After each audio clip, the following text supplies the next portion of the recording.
Hi, and welcome back to Unmasking the Trans Movement with John Mueller. I'm Brad Wilder, your host. Today on the show, Tracy Shannon is here. She's a trans widow. And we're going to discuss the Equality Act. Down in the U.S., they've got an Equality Act that's about to be implemented called H.R. 15. And it sounds like it's getting pretty big support, not only by, obviously, the liberal side, but also the GOP side. And that means that this goes into effect. How is this going to, well, affect things going forward?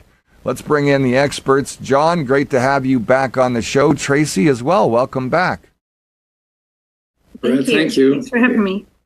Yeah, and Tracy, thank you for joining us. And you have come with information that we all need. This is hot off the press, so to speak, because a lot of people do not know that this is making its way through, at least in the U.S., the U.S. Congress. So talk to us. There's what's called H.R. 15. For those that don't know what H.R. means, it's House Resolution 15. Means that within the U.S. House of Representatives, somebody has introduced a bill. So talk to us about the Equality Act and the dangers that this poses to every good and sane individual in the U.S. Well, we're in very big trouble because this bill is likely to pass, and the dishonest media is portraying it as protection for minorities, which is important in a country like ours, but it's actually an attack on the rights of the majority of citizens, and it will criminalize anyone who publicly challenges LGBTQ rights, which even the LGBTQ nation, when they talked about it, described it as enshrining privileges into law. So let me see if I can find what they said. Here's what they said. LGBTQ nation wrote, the Q in LGBTQ, which is in the bill, can also signify other sexual orientations and genders not covered by the acronym's preceding letters. If you're gender neutral, non-binary, agender, gender fluid, pansexual, asexual, solosexual, or something else not covered by LGBT, the Q has got you covered. That's what they said. And so then it says this extensive legislation will elevate privileges for LGBTQ conduct. Okay, this is not their commentary. So what they're not saying, so it's going to, these are actually privileges, and Q's got you covered. Well, that can include 550 sexually deviant paraphilias. So, John, you know more of those than I do, and I would assume that includes pedophilia. And we had this problem. That's right, Tracy. When you're referencing, 90s. When you're referencing the Q, so this is LGBTQ+++. So the Q actually stands for queer, but as you are now describing it, that's going to be an umbrella category for all sorts of things, including those that want to decriminalize pedophilia, which can be done by an end run. If you grant a pedophile civil rights protected status, then he's not going to be prosecuted. Right. And let's just run through the ways in which this bill, which is supported by 212 House Democrats already that have co-sponsored it, it will force churches and every person to accept and promote radical perversions encompassed by the Q. And they'll be federally protected if this Equality Act passes. So what that means is the threat to parental rights. So when a parent does not come into agreement with their child's transition, then their rights will be at risk. And what about the churches who preach against transition and other things encompassed by LGBTQ? Their free speech is at risk, and all Christians' free speech is at risk. This is at odds with all that is American when it comes to having First Amendment rights. So this is a terrible bill, and it is a threat to all of us, because what we know from watching the trajectory of the transgender movement in other countries as it's progressed, such as Australia, is the transgender movement is it cannot coexist with other rights. So it's just rolling over other people's rights, such as the rights of women to their own private spaces, like locker rooms, bathrooms, women's dormitories, women's prisons, women's shelters, and even women's sorority and business networks that are to elevate women in industries where they're not where they are a minority, and those are at risk because men are identifying men are even identifying into beauty pageants for women and winning now. So nobody's sacred space or their rights is even safe with the gender ideology being enshrined into law and into our culture. So we really need to raise the alarms about this and get our phone calls into your House members in DC. And I call your senator too, because I'm sure it will go to the Senate after it's out of the House. But this is just reintroduced. We're not hearing a lot of it about it in the media. We've got to make sure that this does not pass, and that if you're a Democrat and you support women's rights, you should not be supporting this Equality Act, because it is going to erase all the progress that has been made for women in this country. If you're a Christian and on the left or the right, you should not be supporting this. You need to call your Congress critter and let them know you can't be behind this. It may sound good on the surface, but this is a bad bill that will hurt all Americans because it privileges a few. And you just referenced certain groups that need to be awakened. All women need to understand that, this is the existential threat, right? That every person, regardless of which side of the political aisle they fall on, and therefore shame on the Democrats, that this is the ultimate silencing of women. Talking about the silence of the lambs. People need to understand that really what this boils down to is deviant men, porn-saturated men, who have entered the realm of sexual psychopathy find it a plausible option to dress in women's underwear and drag in order then to demand access into every single thing that has to do with women, the most private of areas, and children. And this is the ultimate way sexually deviant men can silence and eradicate women. So all it takes is for a guy, and I do sex offender treatment, have for 15 years now, and I'm here to tell people that sexually deviant men who've gone far enough have no problem, because they've developed a deep malevolence toward women because of the porn they've been accessing, just as these kind of men have no problem grabbing the throat of a woman. This is the ultimate grabbing the throat of a woman and silencing her by now, through federal legislation, ensuring that no one can say anything, whether on social media, in churches. Pastors, clergy had better realize that if this thing passes, they're in a world of hurt, because there are going to be not only possible civil penalties, but just as in Australia, there are going to be criminal penalties. It's happening now in Canada to parents. Brad, there's a case up in Canada right now where a dad refused to acknowledge the gender, this change in gender. The daughter comes home, she says she's a boy. He refuses to acknowledge that. Somebody was grooming the kid at school, and he is now, he's spent time in prison. I don't know if he's still there, but Brad, speak from a Canadian perspective. You all are living this out. Help awaken the American audience to what they're looking at if this thing goes through.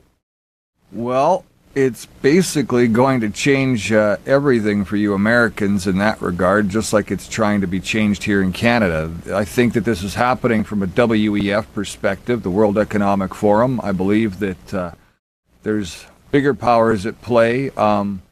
Some of this becomes distraction, some of it becomes psyop. There's just so many other terms that are dealing with this particular subject.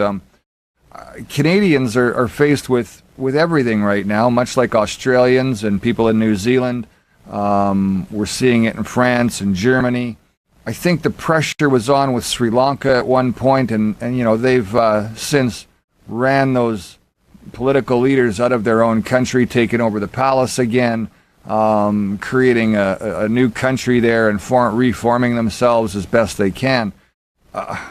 This is all about breakdown of society. It's all about depopulation. There's just so many things that come into play when we talk about this. And so Canadians are being bombarded by inflation and gas prices and, food prices. And how are we going to maintain our mortgage with interest rates going up?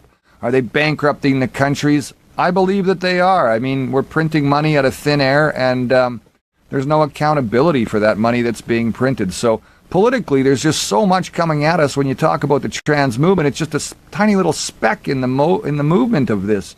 And yet the real drive here in Canada is engaging this trans movement to our kids, like indoctrinating our kids into this ideology. And, I think that we're faced with laws now that are starting to push us in a place like you guys are being pushed in America, which again takes you down a path that is not going to be beneficial for the safety and the security of your own children going forward. Their lives are going to be affected with this forever, just based on the money that's being printed alone, let alone the other damage that's happening to the core family values that they're disrupting, sending kids home with this ideology, busting up family core.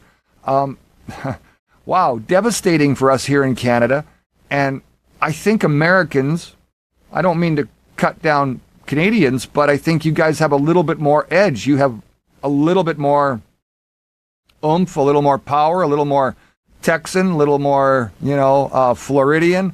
Those are just a couple of the states who are being proactive in your area that, are standing up to what's going on in California, for example. Here in Canada, that pushback hasn't happened yet. We follow you guys a lot up here. So when we see, HR 15 come out in the States, yeah, we're probably thinking that, they're a little late to the table. That's already happened here. But at the same time, your pushback has not trickled over here. It's just starting to. What's Bill HR 15 going to do for you guys? Where do you see that headed for America? And that's really what's going to dictate to what happens here. I mean, that's the reality of it. We follow you guys.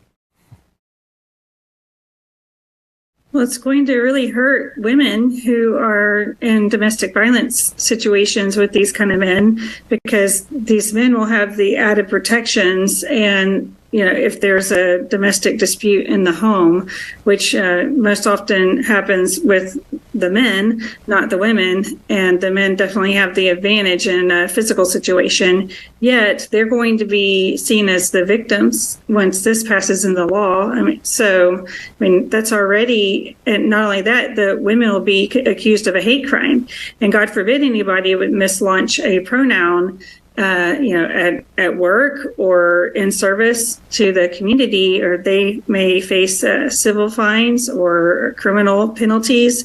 That's the direction this is going. Your parental rights, of course, are at odds. Your right to adopt is also at risk, and to foster children also. We already see that this ideology at work in those institutions, every institution really in the United States. This will just enshrine it into law and make it very hard to get around how captured all these institutions are right now. So we have to really work to stop this. I mean, the men are the ones doing the transitioning more so than the females, based on the numbers and the statistics. Yet we keep addressing, the whole movement, but reality is it's the men who are the real problem here, isn't it, John? Brad, you bring up the crucial point. What's so unique about this movement is, if we're just focused on gender confusion, historically it's been boys that will wrestle with this kind of confusion. So historically, we saw boys, not many of them. As a matter of fact, most clinicians would never encounter a single situation in their entire career. I've been doing this for 30 years, worked with extremely troubled teens, never encountered one. Encountered sexual confusion, of course, but never one trans prior to the year 2005. And even then, it's very, very rare until this tidal wave, the tsunami.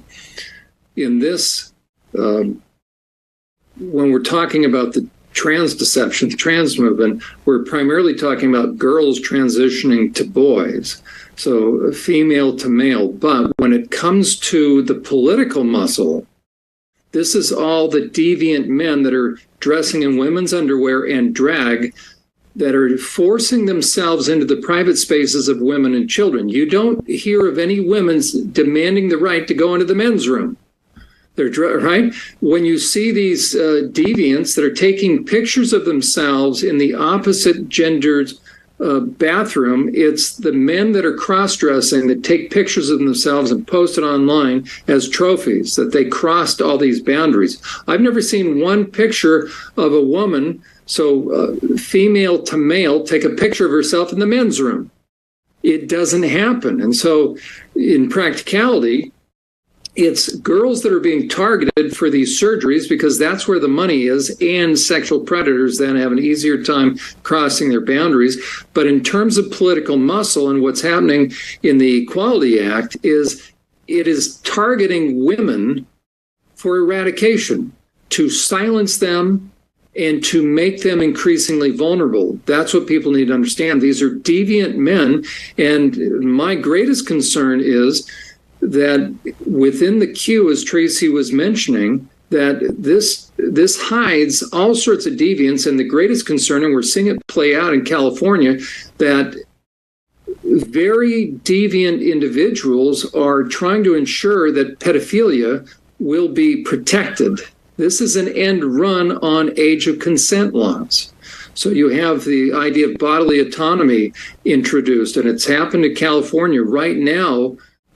If you have a high school student or a junior high boy down to the age of 14 to 15 who is targeted by a 24-year-old, think about the age span that is. So, and the most degenerate of all age spans within the deviant lifestyle is within the 20 to 30 range. So right there, right in the middle of that deviance, that hypersexuality, but it's deviance. So you have a 24-year-old that targets a 15-year-old. That's a kid that's just either gotten out of 8th grade or into high school. That man, that deviant, if he's busted, doesn't have to automatically go on the sex offender registry, and he can plead things down. I have 5 guys within my 4 sex offender treatment units or treatment groups that on paper they have no sex offense because they pled things down to assault and battery. That's the danger of this, that you will have guys that will be able to not only change their name if they're sex offenders, so you can't trace them, but you can't stop them from going into the private spaces of women and girls, exactly what Tracy said. And so you have women right now that are suffering in prison, especially in California, but it's in a number of states now, where guys are being, it happened in England as well. So you have very dangerous and deviant men that are being sent into women's prison, a female inmate. All she knows is her door opens, and now guess who her new cell is? So there's domestic violence and there's rape going on all the time with these guys. Rape shelters, as Tracy mentioned. You can't keep these guys out. If this thing passes, women's sports are done.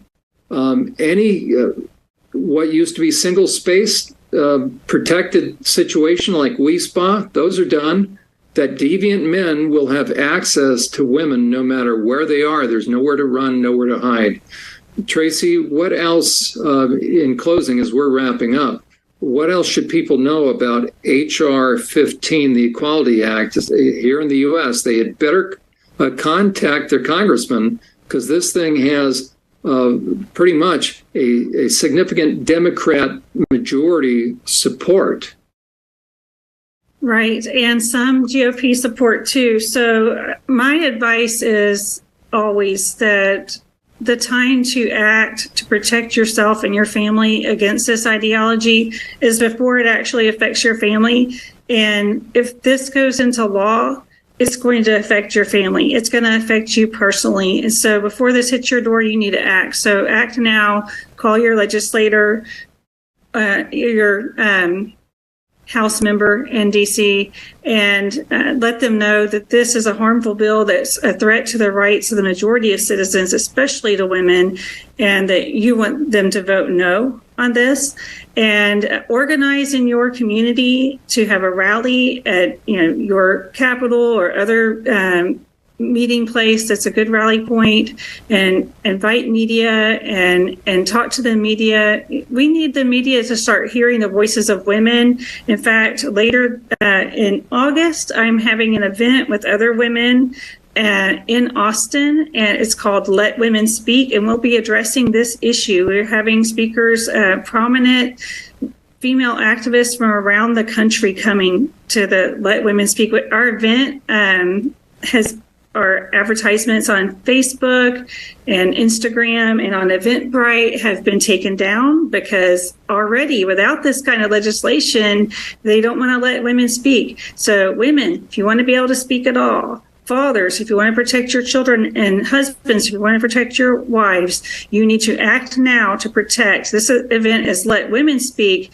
but we need everyone. We need every voice to speak up to protect all of our rights, because everything you hold dear is at odds. It is under attack by this ideology that is at odds with everyone else's rights. This is no time to just be kind. We've been told to be quiet, be kind. No, it's time to speak up. So act now. Brad, it's serious. This thing is going to continue. This is a juggernaut. Australia, New Zealand, Canada, and now it's targeting the U.S. Tracy, thank you for being on with us and alerting us to this danger. Brad, and thank you as always. Thank you both. The definition of the word equality is not what our viewers think it is. There is a new definition that's been presented. It is being accepted, and it is deviant and inclusive in ways that you can't imagine. For more information, you can continue to watch Unmasking the Trans Movement. You can also find out more about us online at our website, UnMaskingTheTransMovement.com, or on Rumble, BitChute, YouTube. Find us. We have the information that's going to help you along. And if you're looking for information on the definition of equality, look it up. It has changed. Till next time, I'm Brad Wilder on behalf of John Euler and Tracy Shannon. Remember, it's not our kids' fight, it's our fight. We'll see you soon.